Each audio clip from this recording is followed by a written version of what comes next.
Okay, welcome back. We're on page 345 talking about how we're going to call this fragment dialog. So, as you can see on the screen, there's this thing called a fragment manager, and there's only one fragment manager that exists for an application. And then there's a thing called a transaction ID. Okay, so let's just do one of these things. So I don't really need well, what I need to be able to do is get my current fragment manager. So I'm going to say get support fragment manager. Okay, that's going to go grab my fragment manager that I already have. And then I need some sort of a fragment transaction tag. Now in the book they just say 1, 2, 3 as a, well, it's supposed to be a string here, but hang on. 1, 2, 3. Okay, now what the heck is that? Well, how about this? If you listen carefully to the words, and if I said, this is a fragment transaction tag, if you ever taken a database course, you kind of know what a transaction is. A transaction is designed so that I could bundle 2, 3 actions together and they would all occur at the same time.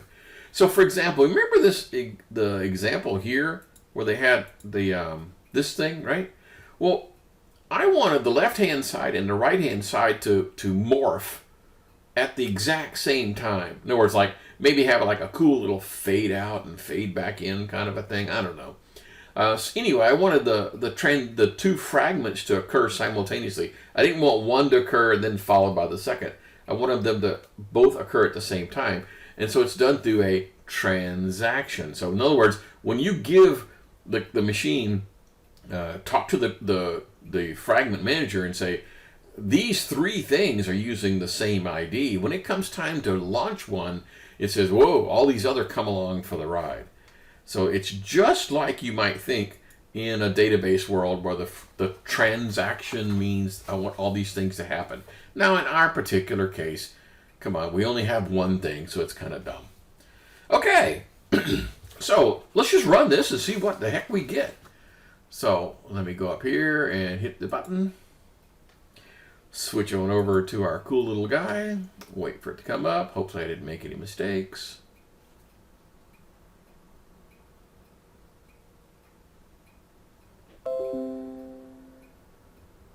And there we have a button. So I'm going to click on the button and up pops make a selection and cancel and OK. Now these buttons work, they just don't do anything. Now in the context of a dialogue, it is very typical that I want to have your eye focused on the dialogue. That's what dialogues are for. In other programming languages, this is called a modal, good term. Modal means in your face, on top of everything, absolutely on top of everything, and then you must click on this before you can do anything else. In other words, your application is completely stuck until you do this. So it's in your face, on top, and you must address its requirements before you can continue. So that's how, in this context, that's how this fragment is being used. It's being used as, you know, a way to pop up something on the screen that gets your attention and grays out the rest of the screen so that you can't do anything else. Okay, kind of cool.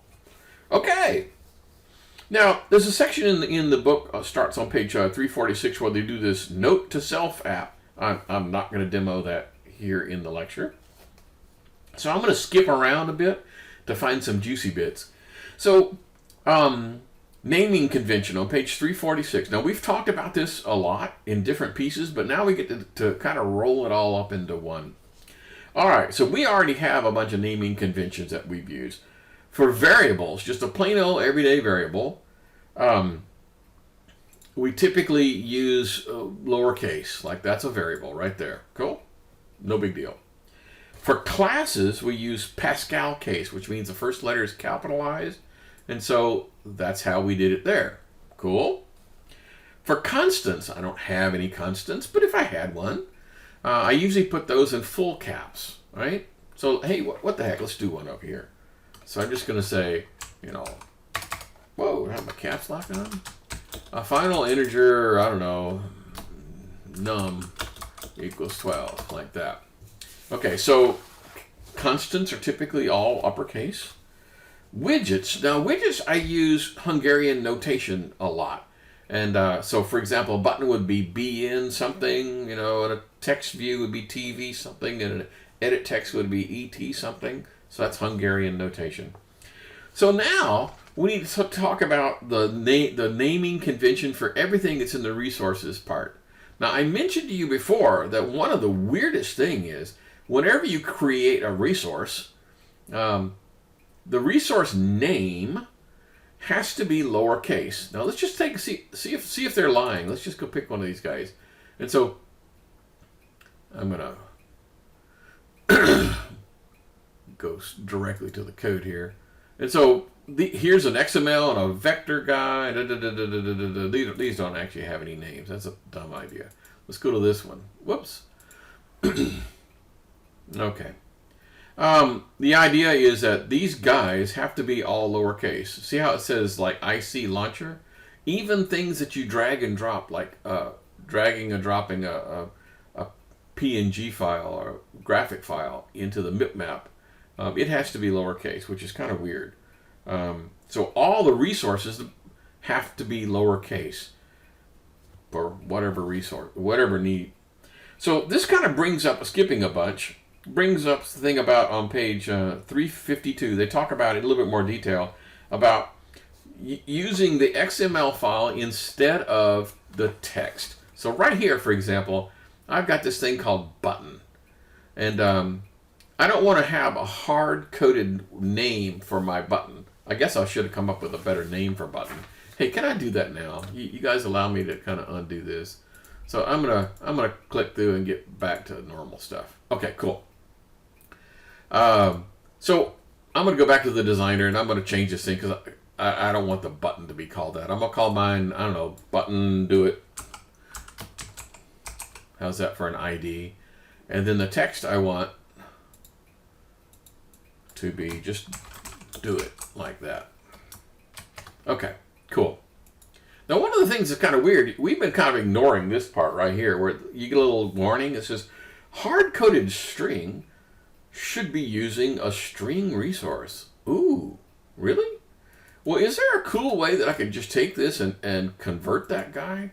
Is there a way I can just hit this and say, I want to add or remove or change something? Here's the strings that it knows about. It's not that much strings. So I'm going to do it the hard way. I'm going to go over here to values, and I'm going to go to strings. And so right now we have an app name of string. And so I'm going to do me another one, and I'm going to say string, and the name has to be lowercase. I'm going to call mine do it. Now the string itself doesn't have to be, right? It can be uppercase. But the name of the resource has to be. Hey, by the way, does this file that currently says strings XML, does that have to be called strings? Could it be called Wombat? I mean, is there something special about strings? No, there's nothing strange about that. So now I have a string in here. Cool.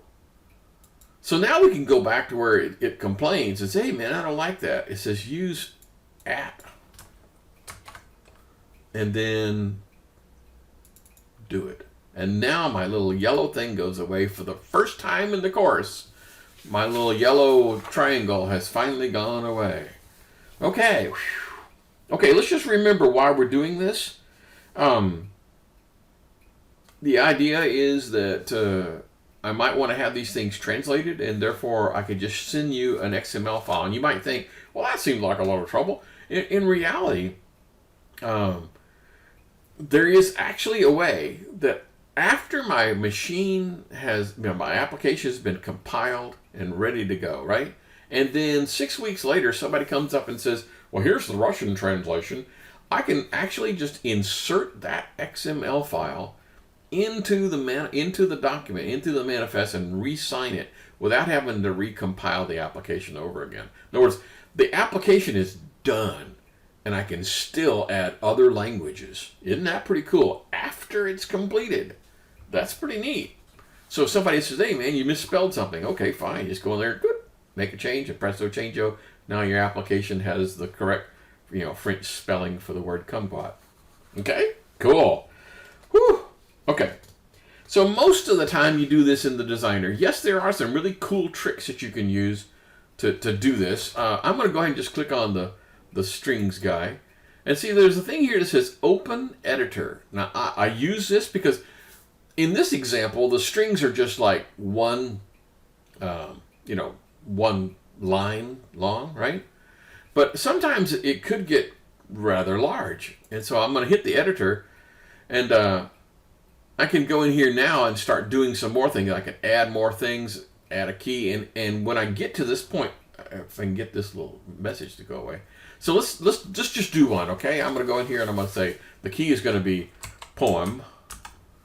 I don't care about a default value necessarily. Okay, I guess I do have to have a default value. I thought I could wait to put that in there. So I'm going to say, I don't know, Mary had a little lamb. Okay, cool. Now, what I want to do is I want to be able to, instead of having it one line long and not being able to see anything, what I'm going to do is I'm going to click on this and click on this little guy right here, the Shift Enter, and now I get to see the entire freaking thing. So Mary had a little lamb, its fleece was white as snow. Oh well, doesn't matter if I spell it right. Okay, see what I'm doing here is now I have full control with this little doodad here. I can see a lot more. I can expand what I'm typing in. So, for example, if I had like a help file and I wanted to put it in an XML file, I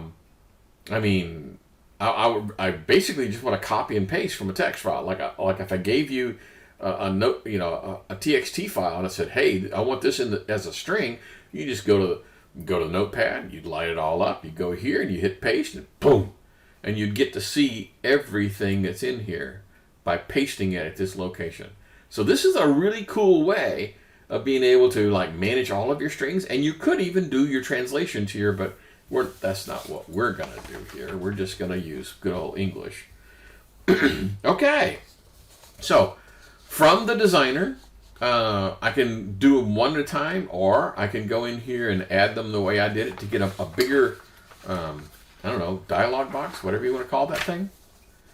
Okay, so let's just talk about, let's do the Mary Had a Little Lamb. So I'm going to go back to my guy here and add me a text view. Okay, text view to my guy. Cool. And I guess I'll call him TV Poem. Okay, and then programmatically I want to set that. So inside, not from an XML file, but from here, once you run this guy, I want you to set this guy to set, right? So I need to go in and create one of those guys. You remember how this works. So this would be a text view, TV Poem. And then, of course, I have to inflate the guy. So TV Poem is equal to find view by ID, r.id, TV Poem. Okay, so now I've got this guy. So now I want to be able to go in here and say TV Poem dot set text, right? Set text. And then instead of doing it the way we normally do, see where it says at string resource int res ID? Ooh. So I can do this. I can say r dot string dot and then poem.